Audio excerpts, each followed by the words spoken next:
আল্লাহ আমার রব, এই রবি আমার সব।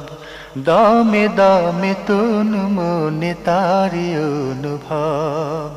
তোমার দুনিয়াতে আমি যেদিকে তাকাই, অথই নিয়ামতে ডুবে আছি সবাই। পাক পাখালির গানে শুনি তসবিহ কালো রব, তসবিহ কালো রব। আল্লাহ আমার রব, এই রবি আমার সব। আসসালামু আলাইকুম, আলহামদুলিল্লাহ, আসসালাতু ওয়াসসালামু আলা রাসূলিল্লাহ। প্রিয় দর্শক, আপনারা যারা দেশে আছেন প্রবাসে, সবাইকে জানাই অনেক অনেক প্রীতি ও শুভেচ্ছা। শুরু হলো এনটিভি আয়োজিত অনুষ্ঠান আপনার জিজ্ঞাসা। আপনাদের সাথে আছি আমি জয়নুল আবেদিন আজাদ, আর আপনাদের মনে জাগা প্রশ্নের জিজ্ঞাসার জবাব দিচ্ছেন বিশিষ্ট আলেম ডক্টর মোহাম্মদ সাইফুল্লাহ। আসসালামু আলাইকুম ওয়া রাহমাতুল্লাহি ওয়া বারাকাতুহু।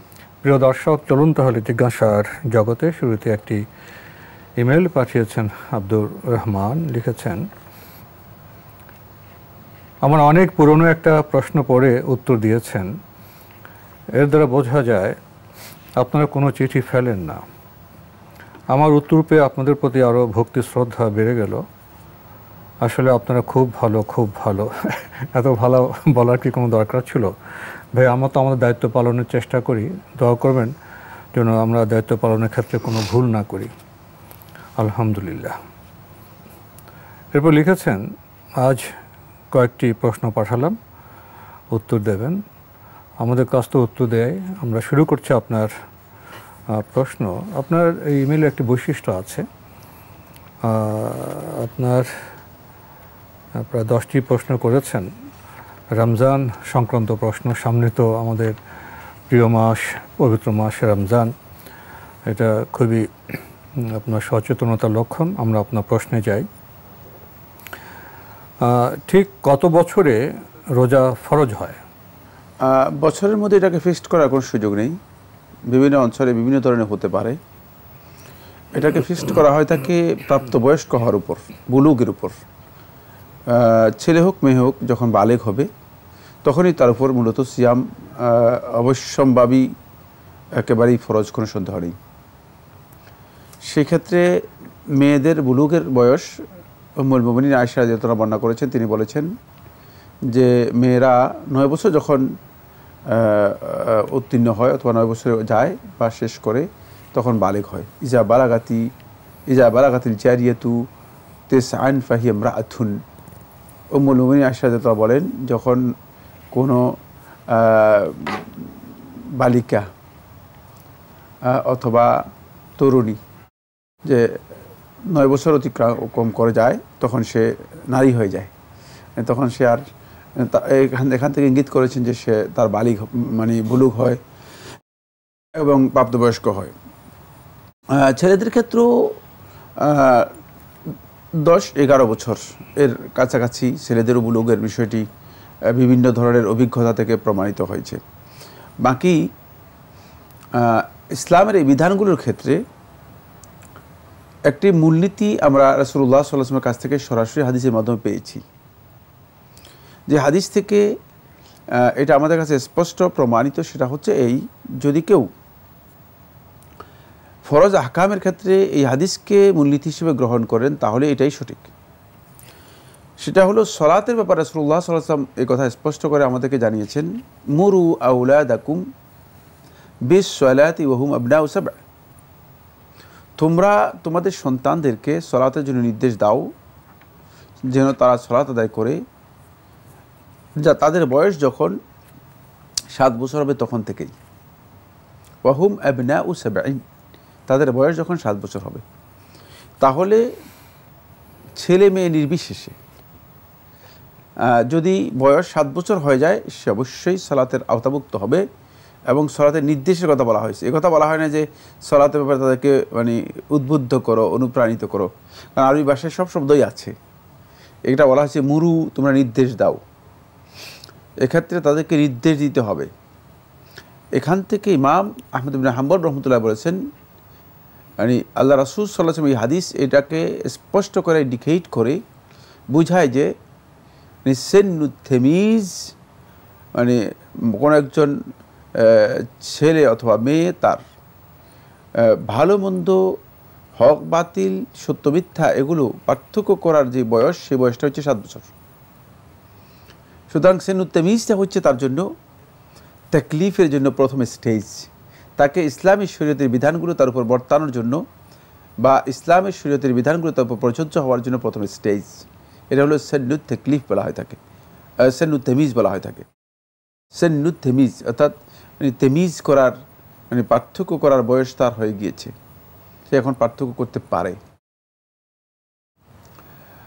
এই হাদিসের মধ্যে রাসূলুল্লাহ সাল্লাল্লাহু আলাইহি ওয়াসাল্লাম এরপরে বলেন ওয়াদরিবুহুম আলাইহা ওয়া হুম আবনাউ 10, আর তাদেরকে তোমরা প্রহার করো, শিষ্টাচার আদব দাও শাস্তির মাধ্যমে, লঘু শাস্তি, হালকা শাস্তির মাধ্যমে।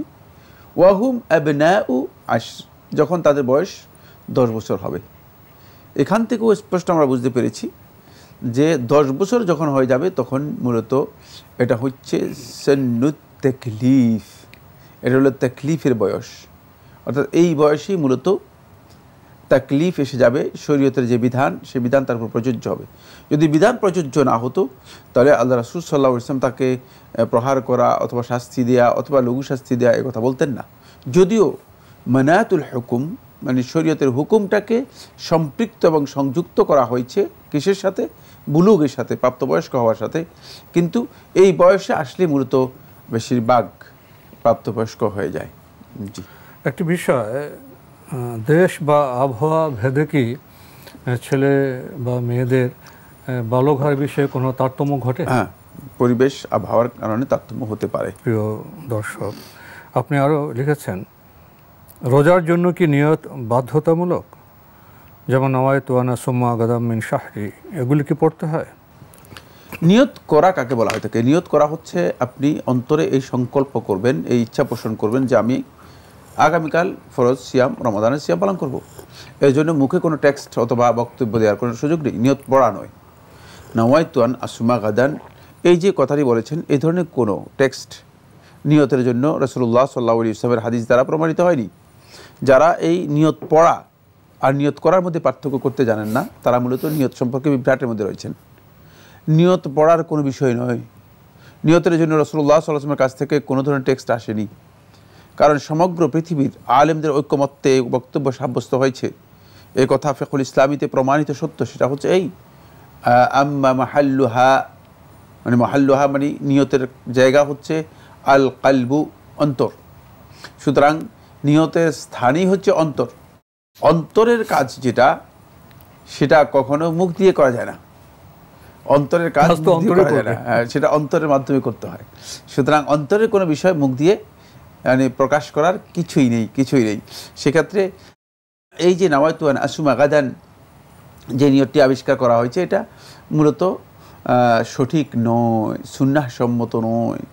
ফলে আহলুত তাহকিক মুহাক্কিক আলেমদের কাছে এই ধরনের নিয়ত পড়া অথচ এর অর্থ সম্পর্কে জ্ঞান না রাখা অথবা না জানা এটি বেদাত, শরীয়তে দলিলের ভিত্তিতে সাব্যস্ত হয়নি। আর আমরা অনেকে মনে করেছি নিয়তটা হচ্ছে একটা দোয়া। নিয়ত দোয়া নয়, নিয়ত হচ্ছে মূলত অন্তরের সংকল্পের নাম।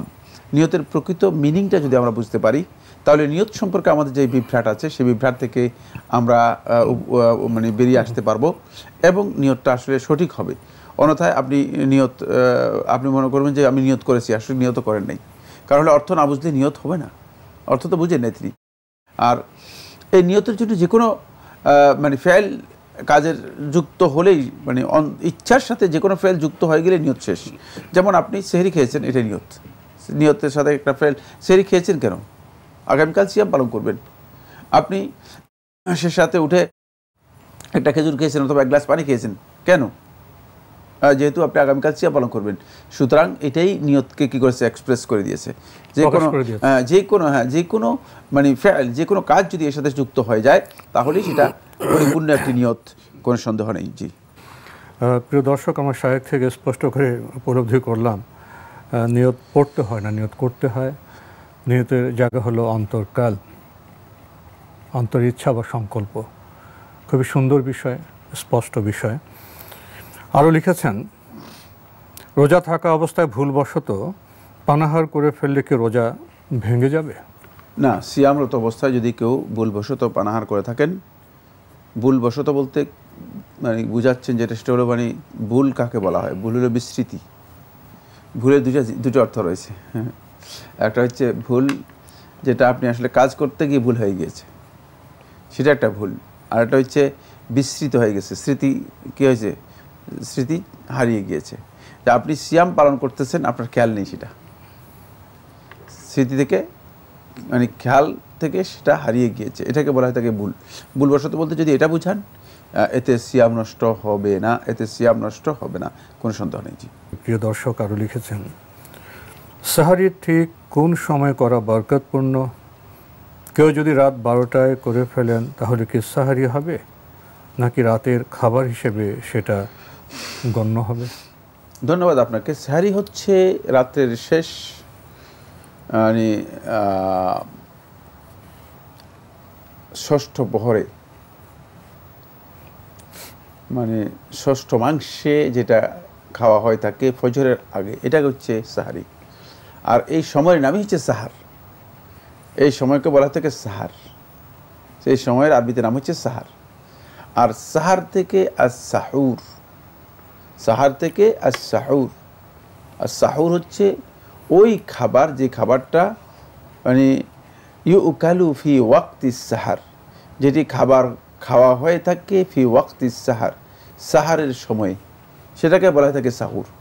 সুতরাং যদি কেউ ওই সময় না খেয়ে আগে খেয়ে ফেলেন, তাহলে এটা রাতের খাবার, এটা সাহারি নয়, এটাকে সাহারি বলার সুযোগ নেই। কারণ মন গড়া নাম, বিশেষ প্রহরের নাম। হ্যাঁ, বিশেষ প্রহরের নাম, এটাকে মন গড়া নাম দিলে তো হবে না। মানে এটা এই অর্থ এই নয় যে মানে আপনি ঘুমের আগের খাবারের নাম হচ্ছে সাহারি, না, এটাও না। এটা হচ্ছে ওই প্রহরেই খেতে হবে, যে প্রহরের কথা আমি বলেছি, রাতের মানে শেষ ষষ্ঠ মাংস, এটা ফজরের আগের যে প্রহর আছে সেই প্রহরের নাম হচ্ছে সাহার। এবং ওই সাহারে যেই খাবার খাওয়া হয়ে থাকে সেটাকে বলে থাকে সাহুর। সুতরাং সেই সাহুর যদি ওই সময় খান, তাহলে আপনি সাহুর সেহরি করেছেন। আর যদি সাহারি আপনি আগে 12টা বাজে খেয়ে ফেলেন, 11টা বাজে খেয়ে ফেলেন, এক, সাহারির বরকত পাবেন না। আবার বলছি, এক, সাহারির বরকত পাবেন না। দুই, এটি কাজটি সুন্নাহসম্মত হলো না, দুই, কাজটি সুন্নাহসম্মত হলো না। তিন হচ্ছে মানে রাসূলুল্লাহ সাল্লাল্লাহু আলাইহি ওয়াসাল্লাম সাহারির ব্যাপারে যে ফজিলত রয়েছে সেই ফজিলত থেকে আপনি বঞ্চিত বা মাহরুম হবেন, সেই ফজিলত থেকে আপনি বঞ্চিত হবেন। মানে সাহারি আপনি মানে নিয়ম অনুযায়ী যে মানে সাহারি করার কথা ছিল সেটা করেন নাই, সেখান থেকে আপনি বঞ্চিত হবেন। 4, অবশ্যই আপনার সিয়াম হয়ে যাবে, অবশ্যই, কারণ আপনি আগে খেলেও অসুবিধা নেই। আগে কারণ এটা শর্ত নয় যে মানে এই সময় সিয়ামের জন্য এই সময়ই খেতে হবে না, এটা শর্ত নয়। সেক্ষেত্রে আপনার সিয়াম কী হয়ে যাবে, আদায় হয়ে যাবে। জি, আজকে চমৎকার বিষয় হলো রমজানের আগে আমরা বেশ রমজান সম্পর্কিত কিছু গুরুত্বপূর্ণ প্রশ্ন পেয়েছি। 5 নম্বর প্রশ্নে ভাই আব্দুর রহমান আপনি লিখেছেন, রোজা অবস্থায় চোখে কি ড্রপ দেওয়া যাবে? ধন্যবাদ এই ভাইকে। সিয়ামরত অবস্থায় চোখে ড্রপ দেওয়া যাবে কি? হ্যাঁ, যাবে, এটাই বিশুদ্ধ বক্তব্য। এই মাসআলার মধ্যে কিছু সংখ্যক আলেম দ্বিমত পোষণ করেছেন। যারা দ্বিমত পোষণ করেছেন বা বলেছেন যে সিয়ামরত অবস্থায় চোখে ড্রপ দেওয়া যাবে না, তাদের বক্তব্য হচ্ছে এই যে চোখে যদি ড্রপ দেওয়া হয়, চোখ থেকে সেটা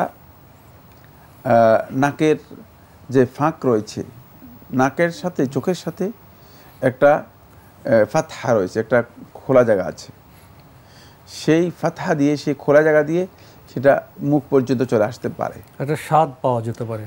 সেই মুখ আসলেই মানে যখন সেটা খাদ্যনালীর কোনো একটা জায়গাতেই আসবে, তাহলে খাদ্যনালীতে আসার সাথে সাথেই জিহ্বা অনেক সেন্সিটিভ, জিহ্বার সাথে সাথেই সেটা সেই স্বাদটাকে কী করবে, মানে আপনাকে জানিয়ে দিবে যে এটার স্বাদ হচ্ছে এমন। এখানে এই কারণে তাদের বক্তব্য হচ্ছে যে এতে সিয়াম নষ্ট হওয়ার সম্ভাবনা রয়েছে। বাকি তাদের এই বক্তব্য দলিলের ভিত্তিতে শুদ্ধ নয়। 1 নম্বর বক্তব্য হচ্ছে সিয়াম ভঙ্গকারী যে কাজগুলো রয়েছে সেগুলো হচ্ছে আল আকলু ওয়াশ শুরব, খাওয়া মানে খাওয়া এবং পান করা।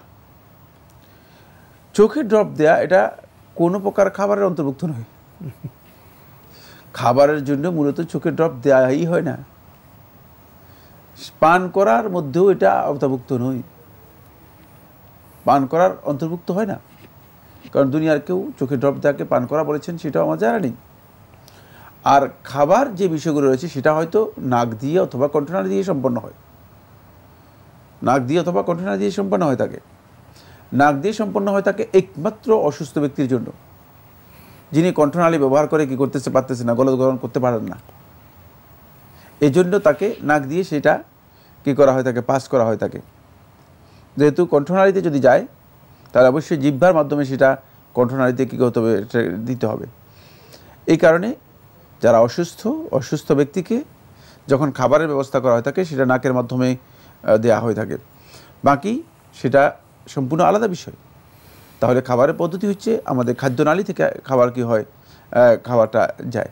খাদ্যনালী থেকে যদি খাবারটা যায় তাহলে সেটাকে বলা থাকে খাবার, অথবা পানীয়টা যায় সেটাকে বলা থাকে পানীয়। যেহেতু খাদ্যনালী অথবা মানে খাদ্যনালীর আশেপাশের কোনো কিছুতেই সেটা যাচ্ছে না। 2 নম্বর বিষয় হচ্ছে, যেহেতু ফিকহুল ইসলামীতে কথা বলা আছে, সেটা হলো এই যে কোনো কিছু বাহির থেকে মানুষের পেটে অথবা ভিতরে প্রবেশ করবে, পেট এবং ভিতরে প্রবেশ করবে, অর্থাৎ স্টোমাক অথবা পেটের ভিতরে সরাসরি যাবে, তাহলে ওইটাই কেবল সিয়ামকে নষ্ট করবে। কিন্তু এটা পেটেও যাচ্ছে না, স্টোমাকেও যাচ্ছে না, এমনকি খাদ্যনালীতেও যাচ্ছে না। কারণ হলো চোখে যে ড্রপ ব্যবহার করা হয় থাকে,